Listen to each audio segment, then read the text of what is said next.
Qiraah dengan langgam Jawa juga boleh. Ini penting karena dulu kan waktu Pak Menteri Agama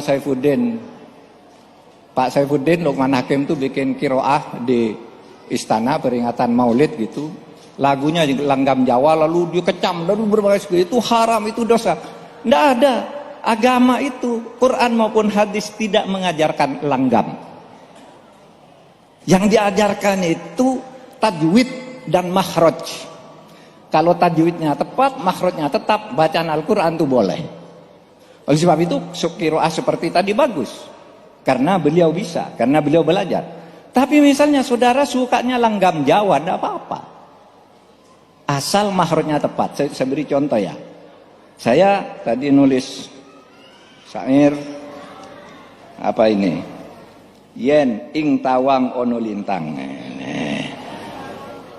Nanti dijadikan ayat Al-Quran coba ya. Yen ing tawang ono lintang cahayu, aku ngenteni tekomu. Marang miko mengangkoso ne mas, sung takoki pawartamu.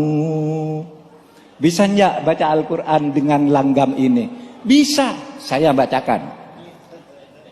Alhamdulillahirabbil alamin, Ar-Rahmanir-Rahim, Maliki yaumiddin, Iyyaka na'budu wa iyyaka nasta'in. Benar kan? Benar. Tajwidnya benar, makhrajnya benar. Tajwidnya benar, makhrajnya benar. Kalau ada yang mau nyalahkan ngacung. Enggak salah. Enggak salah. Jadi qiraah sab'ah itu ya, karena dulu ceritanya itu, ini ada cerita yang bagus. Kenapa muncul istilah qiraah sab'ah? Suatu saat, ini yang terakhir nih, biar saudara menghayati Al-Quran itu benar. Suatu saat, Umar bin Khattab itu sholat, bermakmum kepada seorang namanya Hisham bin Hakim. Lalu Hisham bin Hakim itu membaca ayat, lah kok beda ya? Kok beda ya dengan yang dilakukan oleh Nabi Muhammad? Marah Umar, tapi tetap sholat. Sesudah sholat, salam dipanggil, Hisham katanya, kamu kok baca ayat Al-Quran seperti itu tadi? Loh, saya diajari Nabi Muhammad baca Al-Quran seperti itu. Salah itu katanya. Saya diajari Nabi Muhammad tidak seperti ini. Yang baca surat Al-Furqan itu. Lalu, mari kalau gitu kita tanya ke Nabi Muhammad. Datang ke Nabi Muhammad. Nabi katanya, ini Hisham ini kurang ajar. Kenapa?